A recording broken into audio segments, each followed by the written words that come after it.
Good evening. It's 5:30 p.m. on Wednesday, June 15th. I'm called to order this regular meeting of the Cuyahoga Falls Board of Education. Ms. Stoikoi, will you please call the roll? Ms. Coco? Here. Mr. Gomez? Here. Mr. Harris? Here. Ms. Schaefer? Here. Ms. White? Here. Thank you. Item B, approval agenda. Motion to approve the agenda. It's recommended that the Board of Education approve the agenda of the June 15th, 2022 Board of Education meeting. So moved. Second. Any discussion? There are a couple of changes today, but the paper one here is updated and accurate, just so everyone up here knows what we're doing. Okay, please call the roll. Ms. Coco? Aye. Mr. Gomez? Aye. Mr. Harris? Aye. Mrs. Schaefer? Aye. Ms. White? Aye. Thank you. Item C, opening ceremony. Welcome. Our vision, Cuyahoga Falls City Schools, the hub of our community. Committed to a culture of caring. We innovate, we create, we personalize education for all. Our mission, every student, every day, every opportunity. Item 2, informational items. This meeting is a meeting of the Cuyahoga Falls Board of Education in public for the purpose of conducting the school district's business. It is not a public community meeting, although there are opportunities for public participation. If an individual wishes to address the board regarding a topic found on the meeting agenda, the individual must complete a registration form found inside the attendance notebook and present it to the treasurer. Following the introduction of the topic by the board president, followed by board discussion, the individual will be recognized. If an individual wishes to address the board regarding a topic not found on the meeting agenda, they must notify the board president and or superintendent of the topic no later than 7 calendar days in advance of the meeting. These individuals may share their comments during the board business portion of the agenda. In both cases, the individual will preface comments by announcement of their name and address and limit comments to 3 minutes. All statements should be directed to the board president. No person may address or question board members individually. In addition, in public session, the board will not hear complaints about school personnel nor against any person connected to the school system. An unabridged board agenda for this meeting can be found at your electronic device at the address shown on the screen. And for your convenience, hard copies of the board agenda may be found on the table by the sign-in book. The next regularly scheduled meeting of the Cuyahoga Falls Board of Education is on June 29th at 5:30 p.m. right here in the Cuyahoga Falls High School Library. And a 612 construction meeting is scheduled for tomorrow, June 16th, right here in the Cuyahoga Falls High School Library at 6 p.m. Now for our Pledge of Allegiance, Mrs. Schaefer. Please stand and join me in the Pledge of Allegiance. I pledge Allegiance to the flag of the United States of America and to the republic for which it stands, one nation, under God, indivisible, with liberty and justice for all. Thank you. Item D, presentations, departmental updates. They're not in any order. Does anyone want to go first? Mr. Hodge? Oh, Mr. Brigatti. Mr. Brigatti distributed these. They should be at I your- didn't get one. I don't think. Mr. But that's Shabady, okay. today's your lucky day. Thank I you. know you I were got waiting one. for this Oh, thank particular you very report much. from operations. Finally. So welcome, everybody. This is a brief overview of what is going to be going on in the district this summer at our buildings. For the district, there's lot repairs virtually at every building except one, either a repair or a restripe, a paint, something like that. I'll run down those. And at Lincoln and Richardson, we should have the AC study in our hands next week to see what they think the cost will be to put air conditioning in those two buildings, Lincoln and Richardson. The high school, we had to do some work in the high school weight room and above the weight room.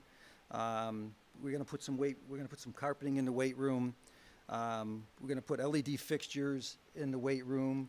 The ones in there are bad, they hum and everything else. But with the fixtures, for the 3 years we're going to be in that weight room, we're going to get the payback on them. So they'll more than pay for themselves in that time. We have some painting that needs to be done. The whole entire area needs to be painted, but KJ, our athletic director, has volunteers to do that, so that's not going to be a labor cost to the district. And we have some potholes and mill and resurfacing to do in different areas of the parking lots around the school. Bolick, we really just have, obviously, we're not going to put a lot of money there, but we do have potholes that we have to repair in that parking lot as well.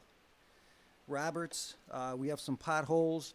The front part of that lot will be probably done next year, mill and resurface in that circle area.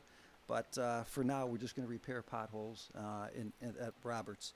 The roofing project, which is about $710,000, that's going to go on. We saved a great deal of money. I don't have the exact number by the board approving us purchasing the materials in November. So I think anybody here would have loved to bought something in November because we're buying it today. We all know that it's more money. So it was a very good decision by the board to do so. We also have an elevator upgrade. Elevator there is original. It's an upgrade, and that should be started after DeWitt's elevator is finished, and they're going to be at DeWitt about 2 weeks. They're there now. Preston, it's one of the lots that we totally redid several years ago, but just so everybody knows, we're keeping up with the maintenance of those lots. So we're doing a crack fill, seal, and it'll be restriped, so it'll look like new when we're finished with it, but there's no repairs to be done there. Price, in the playground area, there's some potholes. That wasn't part of the project that we did 3 years ago, replacing that lot. But we do need to replace, and we do need to repair some of those potholes. And also, I hope I'm not stealing Ryan's thunder here, but maintenance, specifically Aaron, will be installing touch panel screens in all of the classrooms at Price. DeWitt, we have a rooftop unit repair upgrade. I think I'm going to go away from the Honeywell system. It's proprietary. We can't get support, but once we go away from that, we'll have total support through our phones. That's one of the 6 units that's up there, and eventually, as they go and need to be repaired, we're going to do the same to the other ones. Elevator upgrade, as I say, I was over there yesterday. That's going on right now. It's moving along very smooth, and that should be completed in another week. The city is also upgrading the transformers at that particular building as well. It's just the city doing that. Why there's no cost there, I have a call in for Dave there. Why there's no cost there, but there's a cost at Lincoln. I'll find that out, but there is a small cost at Lincoln. Lincoln, we're doing a crack fill and seal for the parking lots as well. That's one that we've done, that we're keeping up with the maintenance side of it to make sure it doesn't ever get to the way it was before. As I said, the city's upgrading the electrical transformers there. Thompson Electric will actually have to do the tie-in. The city will put the transformers in, but it's going to be our responsibility to do the tie-in to the building, and we have Thompson on board to do that. There's a shed there that the old transformers were in that needs to be removed, and we're also going to do that as well. Richardson, the playground in the back of Richardson and the side of Richardson is really deteriorating. We're going to do a mill and resurface there. So that back area behind the school and near that playground area will all be new. Lastly, Silver Lake. If anyone's been to Silver Lake lately, the drop-off area for the buses and the basketball court area is crumbling and needed to be addressed, and it will be addressed. That area will also be mill and resurfaced this year as well. So those are the projects that we have going on this summer. I'd be more than happy to answer any questions if anybody has any. And then we're also doing some pothole repairs at Sill, correct? Yes. Because yes, absolutely. we'll be utilizing that for soccer practices. Yes, that was part of the quote, yes. Okay. I'm sorry, I missed that. No, you're fine. I just wanted to yes. highlight that as well Yes. for people. Any questions or comments for Mr. Brigatti on Operations Department? That sounds like a busy summer. Well, it's about almost $1 million worth of work we'll be doing this summer around the district. Now I started something. Already been approved. I have one question. So when we've replaced most of our parking lots now, and then we're maintaining them with maintenance, how long do we expect those to last? What's a estimated life? I would hope we should get, before we would have to start the repairing in 8 to 10 years. Okay, thank you.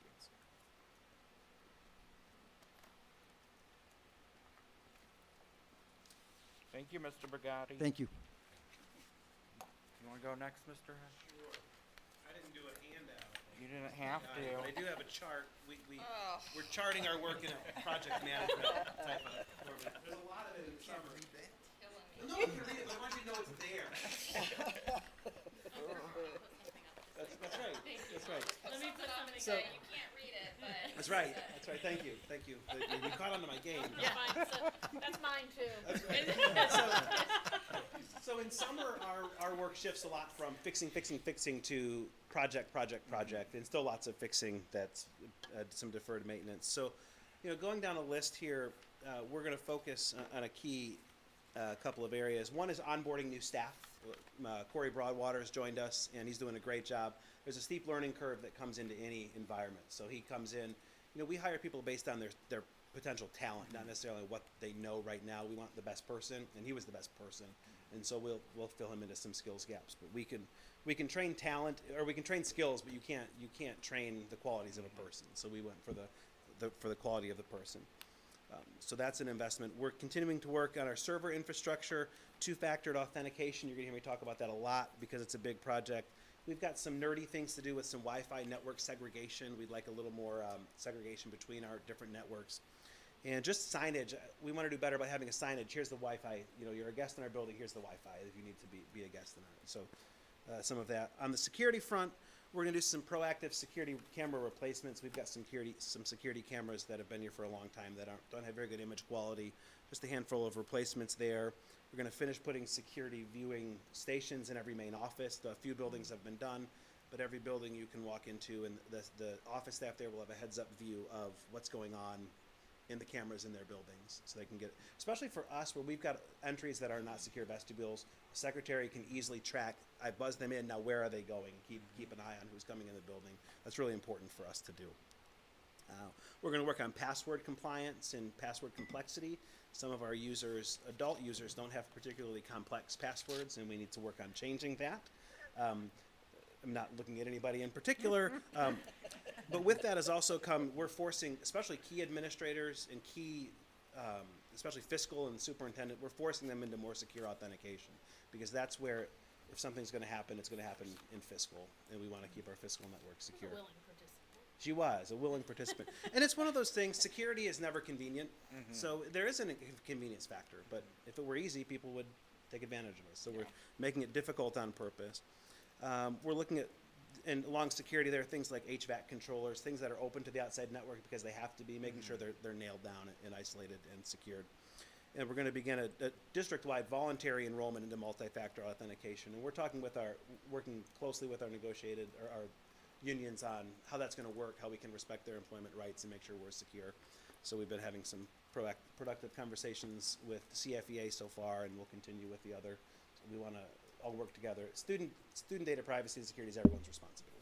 So we all have to work together on that one. In terms of recycling, we have huge amounts as our infrastructure ages of electronic recycling. So we have big recycling projects going on at Bolick, at the high school, and at operations.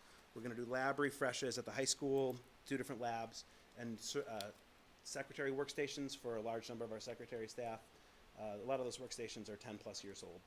They just have outlived their lives.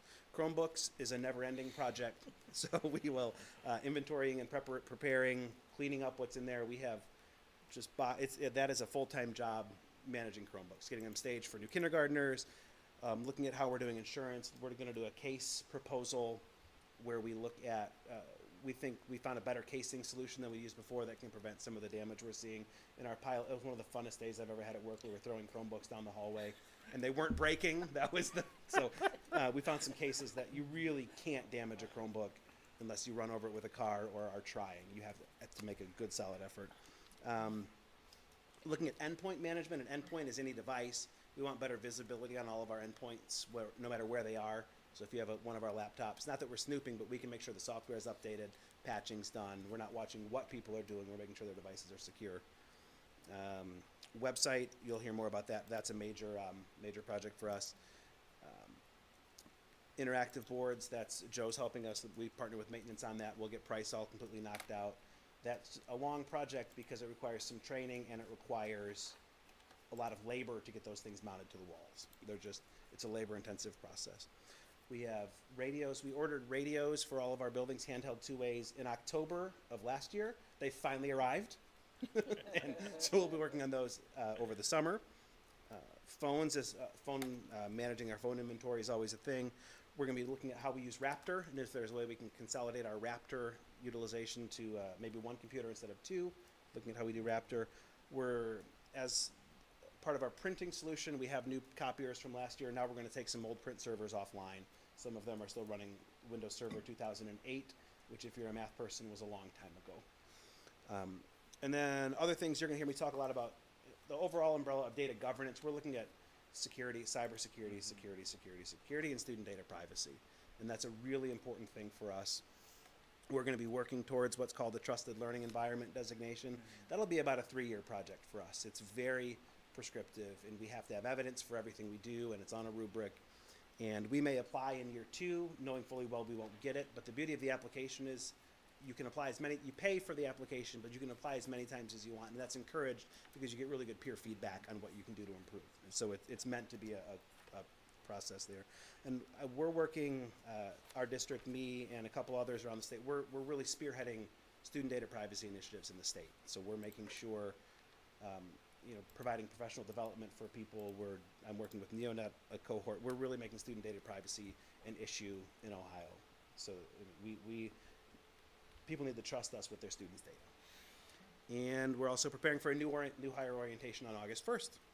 And that's it. Thank you. That's all. That's all. And a lot of that is ongoing, but that's what the summer will consume us with. Any questions or comments from Mr. Hutch in the technology department? Yeah, which buildings are we replacing cameras in? All of them? We'll do as needed. High school's got some that are still on analog to digital converters. Okay, So they're really old. right. So we've budgeted for hopefully like 50 just replacement cameras and a few additions. Okay. So it's, some of the cameras are just old. The image quality is when they were put in was really state of the art, and now it's borderline useless. So we want to make sure we replace some of those. And some of our cameras, I don't want to talk too much about it. There are things we can do to make them a little more secure.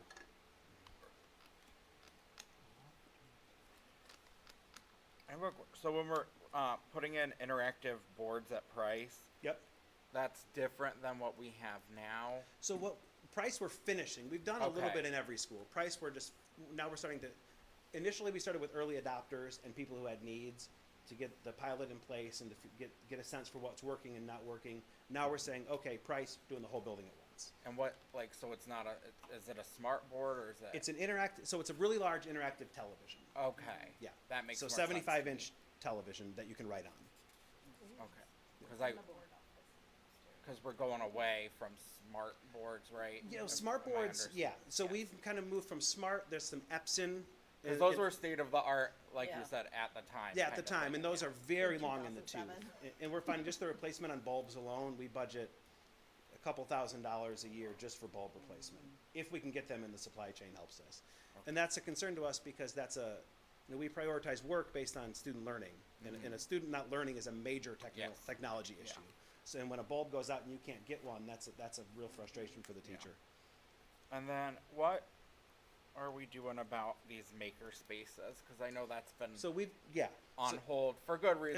it's not so much on hold. Well, it was on hold during Yeah. COVID because we said we didn't want to introduce more things that everyone was touching. So we've started a group. We have a group of people who are talking about what that looks like, and we'll continue that work.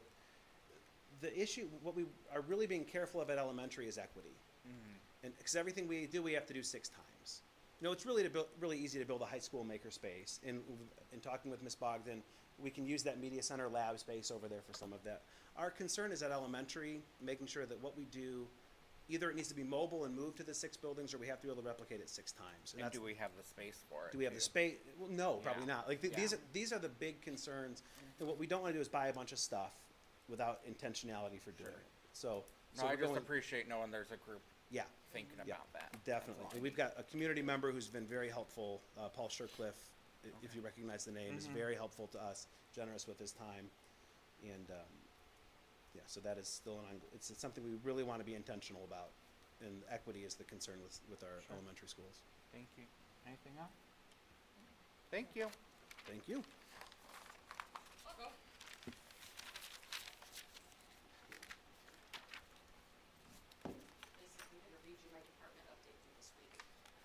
So in HR, obviously, June is all about hiring. So right now, just this week, we have filled a 3rd grade teacher at DeWitt, a music teacher at DeWitt, 2 school counselors, a psychologist. We have an elementary CTIS that Mr. Hutch talked about that's posted for us. At the high school, we filled an intervention specialist. We have a candidate recommended. We have a science teacher, almost ready to be recommended. They're doing second round interviews. My biggest concern right now is the family consumer science teacher at the high school. So if you know anybody, I've advertised on, the different associations in Ohio. I've talked with ODE. Kent and Akron no longer have programs. The ODE's recommendation was also to advertise that we'll take an alternative or a provisional license, which they will assign to anybody who already has a teaching license, as long as they are willing then to go forward with some coursework. There's just not people around. The woman from ODE that I spoke with said that the programs that do graduate folks every year, the programs within the state, those people get 5 or 6 offers every year. So keep your ears open. That's the one I'm a little concerned about. It's still early. Yes, ma'am? That needs to be a licensed teacher. Yes, needs to be a licensed teacher. Okay. Yep. So that's the only one I'm really concerned about. We also hired a math teacher. I have a math candidate, a social studies candidate for BOLIC. I have a science person that was awarded to an internal job. So those are just the teachers. That's just what we're working on with our certified staff. Classified staff and exempt staff, we filled 2 administrative assistant positions this week. We have a secretary posted at Richardson. So that's what HR does all of June and July. It's just when you think you're done, somebody else comes knocking at the door. So, and other things that we're working on, kind of laying the groundwork a little bit to get ready for negotiations. We're working on an MOU with one of our unions that will come to you a little bit later on. We have a mediation session with one of our unions. We have an appeal hearing for one of our union members. Those are all things that fall back into HR. As Ryan mentioned, we are starting to plan our new staff orientation, which is scheduled for August 1st. That's here in this room. So we'll have all of our new staff, classified and certified. We bring them in, and that day, it's a lot of information for them, and we try not to make it real overwhelming, but it's a lot about the systems. We talk about ASAP and AppleTrack, and we talk about Progress Book and the LPDC website. It's all about getting them to show them how to use all the different systems that we use. They also get assigned their technology that day. They get their ID badge if they haven't already gotten one made. So that's always a good day. It's a little stressful for them, and we try not to be overwhelming, but that often happens. We usually get a little update from some of the departments, so that not so much that they know what everybody does, but like if Dr. Cruz stands up and says, "I'm Dr. Cruz," then they have a name and a face. So we're getting for that. Other projects I'd like to work on this summer. Our certificated job descriptions are ready to be updated. It's time. I think the last time they were updated was like 2017, so it's time I'm going to put those into the new format.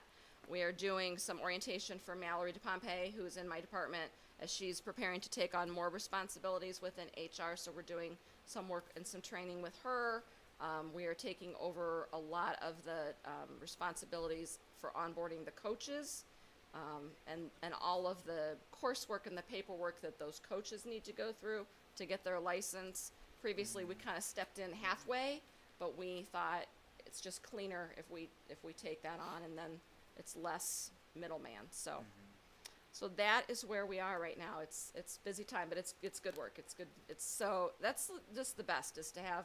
I had somebody in my office just before I came down here. Super happy. I'm so excited to come. I've really always wanted to work in Cuyahoga Falls. She's coming with some years of experience. It's very, very, very rewarding for me to be able to pay people what they deserve, and I'm not constantly feeling like, oh, I can't afford this person, and so that's thanks to our board and our community who has been so generous with the funds. I was going to say, I particularly noticed that, and because usually in prior years, Ms. White have been on, I've seen people with, bachelors and 0, and Yeah. we're getting I'm people who are able to It is- come here it's such and a be good feeling. compensated Yeah. with a lot of experience, Well, and what- that is a yeah. nice It's such a good thing. feeling for me, just personally and professionally, but to know that we're bringing in people that are going to help our district, and they're not going to get trained really well and then leave. So we're excited. We're excited about that. Do you have questions for me about anything else in HR? Questions for HR? Ms. McCord? 'Kay. I have one question. Okay. We're gonna keep doing building subs next year too. Is that your plan as yes, well? yeah, that'll be like during, after the 4th of July, we'll start kind of surveying and seeing where we are for, Title I tutors. I hate to advertise those too soon because those are usually those young teachers, and I don't want to hold them up from getting a full-time job. So, and I don't want them to take a job and then feel, oh my gosh, now I gotta tell you I'm not gonna take your job. So after the 4th of July, we'll start with the Title I tutors. I have several of those, I think 4 vacancies this year, that those folks have taken full-time positions in our district. And then we'll also start on the classified staffing, paraprofessionals, attendants, food service, study hall monitors, those kinds of things. And then we'll also work with Rachel Wixie to do the building subs at that point too and get those people lined up. We have folks that were building subs for us last year that have already said, I'm coming back. Yeah, my I wanna neighbor's be there. one of them. Yeah, it's a blessing for us. It's a wonderful thing. It helps. Hopefully next year is a little more stable as far as the substitute pool and all that, but we never know. And this last one for me is, it's you and Mr. Shabady. Do we have administrators that are up for contract renewal this We year? do. We Are those coming? next meeting, Okay. 29th. Okay, Yep. thank you. 29th. I think there's about 6 of them. I think there's 6. Yep. Okay. Thank you. All right. Thank you. Dr. Cruz, thank you. Ryan, did you pull up that presentation? Thank you. I'm joking. Oh, there it is. She found Thank you. a really nice graphic online that we can't read. That's right. That's Putting right. I it, just wanted she goes, "See, look at all the stuff I'm doing." So, when thinking about this update, I thought it was important to share it in terms of the 3 areas of focus of our department. So first is the literacy piece, that academic area. The second area is wellness and success, and that third area is instructional leadership. And so within those areas, you know about most of these things or have had some sort of presentation of some kind. So I'll just be brief, but you can ask questions. Obviously, we are continuing our rollout of our K-5 literacy program. We have professional development we're offering this summer, and we're continuing to keep updated on the dyslexia mandates as they ebb and flow, and always going back to Ohio's plan to raise literacy achievement and that science of reading as a foundation. With our 6 through 12 HMH literacy adoption, we've had some work with our pacing guides. At least one of you will be excited to know that there's some power standards work going on in that, as well as analyzing some common assessments. They provide, as you saw in the presentation, they provide a lot of assessments, and so it's important for the teams to work together to determine which of these they can use to analyze the data across the grade levels. Our math coursework, we're refining that compacted curriculum. So we have that 3-year plan for acceleration where it's compacted in grades 6 and 7, compacted in 7 and 8, and then that puts them on a solid pathway to be accelerated in math with Algebra 1 as an 8th grader. A lot of data analysis continues to happen, especially this summer. We just did receive a little snippet of our OST data for our reading scores, and there's some positive trends that I'll be excited to share once all the data is released. We also have our math data. We spent some time with our administrators last week or so looking at that from a district lens, but also at a building level lens, and we had a consultant work with us to dig into that data. But what's important is that this ties in with the instructional leadership side, but we're building the capacity of our building leaders to own that data so that then they can push it back to their staff in the appropriate way. So it's not just, here's what the data says, what are you doing about it? It's really digging into some of the subgroups and looking at some of the strengths, some of the different areas. So we spent some time doing that with our administrators, and there's more work to still do. Some other exciting professional development opportunities that we've been working on are One is a partnership for authentic learning, and we're taking a middle school team to Columbus in July, which is exciting. That'll help to set that foundation for when we're together at the new building, but really dive into that teaming approach. It's also supported by our 6-district compact. They've thrown some money our way. They're a sponsor of that program. So we're really excited. It should be 2 days. There's 14 of us going. From our district level team, Mr. Hutch and I are going. We have teachers, we have building principals, we have union president who's here. She's so excited about it. So it's going to be a great team heading down there. Another exciting professional learning opportunity that we're going to continue and expand is working with Kim Yoke for our mathematical practices. I love her work. I love what she brings. She incorporates student voice and equity into math, which is not something that connects easily. Well, she makes it seem easy. We also are continuing that partnership we had with our Graduation Alliance. They're actively working with some of our students. And then, I've talked a lot about some of the big picture things that we're doing, but in my role and in our department, we still get to work with individual students and families and making sure that we're supporting them. And we've had some specific situations where I've been able to play a role in helping them access what they need, and that always feels good. That was just part one. I'll talk faster. You're fine. For the wellness and success, continuing our whole child work, continuing to analyze our tiers of support for our students, how our counselor resources connect with our school social workers, and our collaboration with Red Oak. You saw that data from Holly Merkel a couple weeks ago, and we're continuing to look at that and refine those roles and those systems that provide that support. Another piece out of wellness and success is the SAVE Act, which was House Bill 123, and that has some pretty specific mandates that we're working towards, and we're actually a little ahead, so I'm proud of us. But we're working on threat assessment teams, as well as we're working on those. We're rolling those out in the high school in the fall, and then in the middle school to follow. They're only mandated 6-12, but we met as an administrative team, and we're going to work K-12 with all of our principals on what this looks like, so from a safety and security lens. And we talked, if you remember as well from Holly's presentation, we're approaching this from an upstream and a downstream approach. So there's some great quote that I'll probably fumble through right now about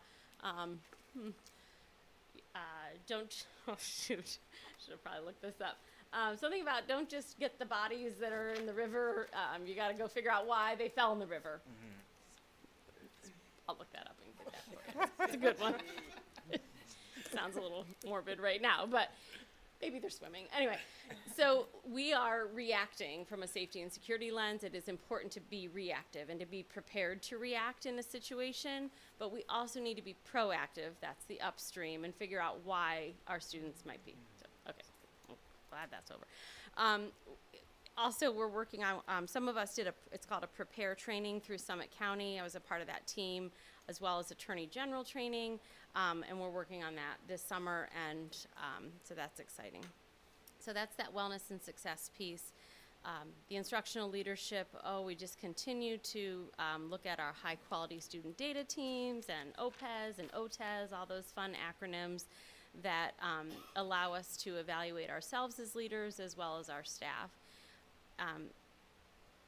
The systems thinking approach, so at some point you'll see an agenda, I shared it in my notes with Mr. Shabady, that you'll see that we attended this systems thinking training on Monday, and it was, well, I thought it was super great. I know Ellen and Ryan also, Ms. McClure and Mr. Hutch also enjoyed it, so, we are a little competitive, as you've picked up on. So it was a game, but we learned all about the initiatives and how there's, a systematic, strategic approach to rolling out initiatives and what we need to do to make things sustainable and successful. So it was really fascinating from just a general leadership building activity. It was a great way for our principals to, wrap up their school year, left on positive, feeling positive, and it was exciting. So that whole idea of, people don't fail, systems fail is kind of what we're looking at, and what is it that we're doing as leaders to build the capacity of everyone and making sure that we're communicating things and that we don't take it from a top-down approach, that we work collectively and collaboratively. Well, that's about it. Oh, and we did have our whole child training 2 weeks ago with Montgomery County ESC. There was a Facebook post recently about it, but that was awesome. All about the neurosequential model and how we access, how students we need to regulate before we can relate. And it applies to all things in life, our relationships with students and adults and coworkers, and so that was another exciting professional development for our leaders. And that included our counselors and our school psychs, our social workers. It was a big group. Any questions?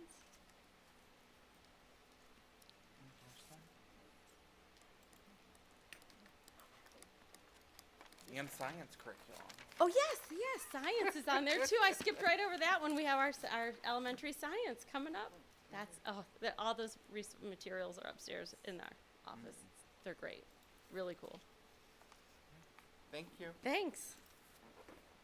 Mr. Johnson is on a well-deserved vacation, but he sent us a report on athletics that hopefully you were able to access as well on the goings on in that department. I know from Mrs. Schaefer sent us the report from Athletics Council as well. A lot of that work is in preparing plans for our team so that we don't have to limit any of our sports teams while some of our facilities are not accessible with the construction. So our thanks to him for that.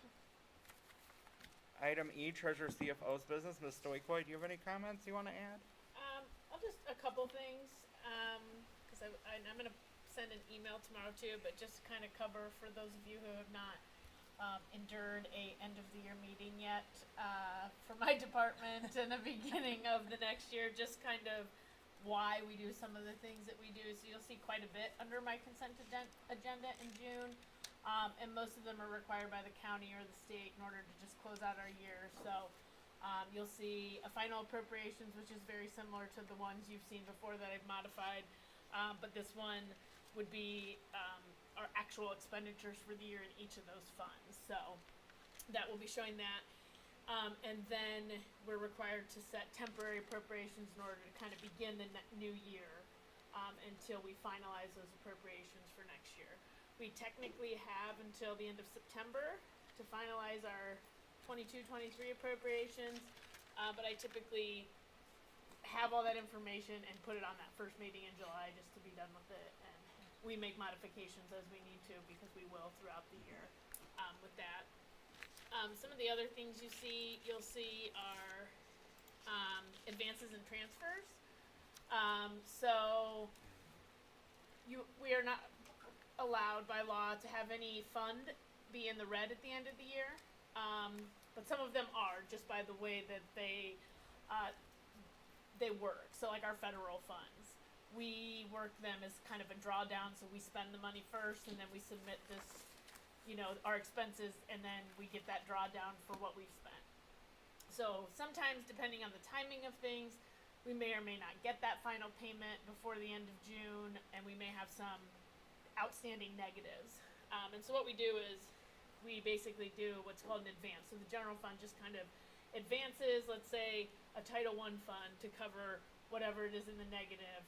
And then you'll see the opposite in the July meeting. It'll be return of advances. So it takes, and it sends it back because we'll have gotten that receipt then, or that reimbursement, that revenue, at some point in July if it doesn't come by the end of June.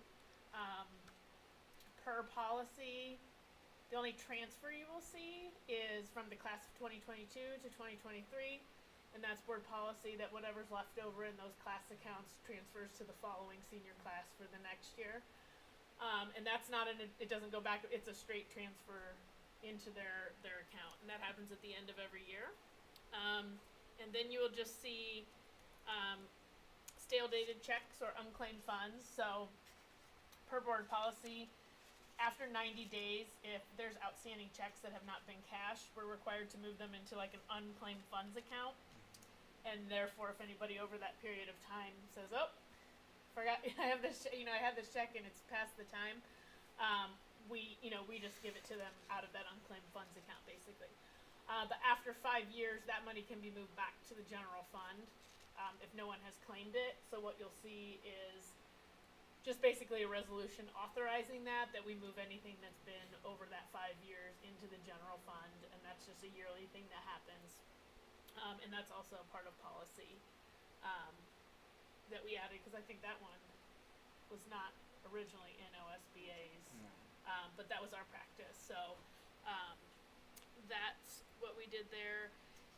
On the day-to-day in my office, we are extremely busy right now. So these 3 months at the end of this fiscal year, April, May, June, and then 3 in the beginning of next year, July, August, September, are really busy. So payroll is closing out. Everybody's contracts, which are kind of end at different times, some of them depending on their start dates for contracts. So we are closing them out and then trying to get everybody's new one situated in and get all that balanced. Our bigger ones don't come really till September, because that would be when all our teachers and all of our attendants and those people who work the 9 months come into play. But we've also this year transitioned away from American Fidelity to for some of our voluntary benefits for our staff, such as critical illness or hospital indemnity and things like that, disability, that they can sign up for. So all those deduction changes happen in July, because that's the beginning of the year for those. So for basically everything we had with American Fidelity, our dependent care, we had 4 or 5 different ones I just mentioned: critical illness, disability, hospital indemnity, flexible spending. Those are all going to transition. So we just did the last pay for June, was sent and posted today, and so now we've got to transition all those old amounts out, new ones, and get all the things set up, because now it's a new vendor for us to be sending and remitting all this information to. So kind of acclimating to how that works, how each of those companies want that information. We have the same thing we just did with our health insurance. As rates changed, those rates changed in June for everybody. So we have to go in and kind of change everybody in payroll, balance it for each pay, make sure everybody's getting out, taking what they need out, and that any changes that happened during open enrollment are correct and made. So we have that. So payroll is very busy right now. We also do stuff with the new hire orientation, and that's a little bit before we have our secretary meeting. So now's also when we start planning that secretary meeting. We have a number of new secretaries, just from last year, and then what's coming in this year. So to kind of get them acclimated, and people that even are not new but maybe changed where they're going to be, and transferred buildings. So we start preparing that, and there'll be a little bit of a curve for a lot of them this year, because with strategic solutions that we approve, we'll be using that system effective July 1st. It's nothing different necessarily. They're just going to be going into that system to do their requisitions, as opposed to straight into our financial system. And then we will have to teach them, because everything will be digital. They'll be uploading invoices, and everything will be electronically approved instead of paper. And then it'll all be held in the system, where we can be able to go and look all that up if we need to refer to it, or make a copy, or send it to a vendor. So that's a huge transition right now, because we're also learning as we're going. And then trying to teach, and there's many different components of it. HR has an onboarding one that we're working through, as well.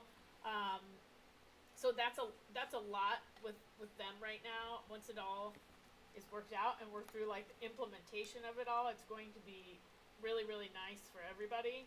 But it's a lot right now just to try to get it up and running and teach ourselves and figure it out as we go, and kind of also teach the other people that are still here that are putting on those requisitions, for July 1st and everything. And then the only other thing, not the only other thing, but the other big thing would be budgets. So budgets for next year. And that is part of that, when I create those appropriations for next year, is based on the different budgets I get from all the departments, the buildings. So I have them all. I haven't had a chance to even take a look at them yet because we've been doing other things, but we'll be getting into that next week and getting them all into the system. Each line, I mean, there are thousands and thousands and thousands of line items, and getting them set so that when we do close June, at the beginning of July, and the button, it's all there, and people can, put in their requisitions as needed and not have to worry about not having that. So that's a big undertaking as well. And then we're still working on fees, but I will say, I think I said probably at this meeting, or close to it last year, we were over 600,000 owed or whatever, something of that. We're down to about 250,000 after that year. So kudos to all the secretaries, the athletic department, my office, everyone involved in that, because that was a huge undertaking. We've even gone as far as to go back into Dazzle and make sure everybody that was supposed to be free and reduced is free and reduced, and their fees were waived. We ran into a lot of that this year, that it maybe just slipped through the cracks or something happened. So Joanne has gone through each kid kind of one by one and verified that everything was how it's supposed to be. So we'll still continue that next year.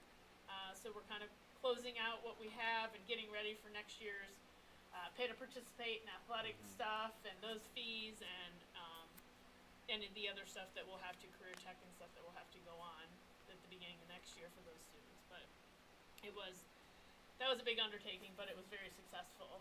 So I'm very happy about that. It was a lot of work, and it was a big change for a lot of them. But after I think by the time we got to the end of the year, it was well appreciated by everyone to kind of not have that end of the year rush on some of that stuff. So that's it. Any questions for Ms. Stoikling? Okay. Thank you. Item F, Superintendent's Business Consent Agenda. Mr. Shabady? Thank you, Mr. President. Under Personnel, it's recommended the Board of Education accept the following personnel retirement, appointments, supplementals, activities, and substitutes. And I'd like to defer to our HR specialist there, who may want to speak to any of those if you have any questions. So moved. One second. Let's take a motion to approve all items in the superintendent's consent agenda. So moved. Second. Thank you. Any discussion? We have two people here that I know that we're hiring, so we'd like to acknowledge them. Karen Kennedy, she's going to be one of the secretaries at Bullock Middle School. She's coming to us from another district, so she knows education, so welcome. And then we have Franklin Zaccardi, who's returning to us. He's a Cuyahoga Falls graduate and then did his internship here at Cuyahoga Falls for school psych, and he's coming back to us. So welcome to that.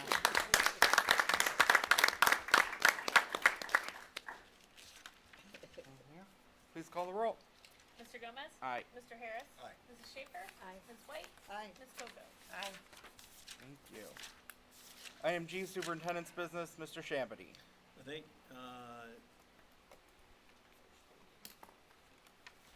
did you want to We did that. skip that one? We already did it. All right. Yeah. I just wanted to say that continue to work on a peaceful transfer of power with the new superintendent coming in. I mean, a smooth transition is what I mean. She's been great. She's ready to go, and it's been great working with her. So I think things are going in the right direction. I had the last couple of weeks been working on some evaluations for the cabinet members there, and it's been great to speak with them about some of the things that they're doing. And today I had a chance to sit down with Mrs. McClure. We worked on administrative stipends, which was part of the board's I think, philosophy to make our administrative pay competitive with others. And so we're excited about that and wrap that up, and we'll get that to the treasurer as soon as possible. Jerry has it. Thank you. Okay.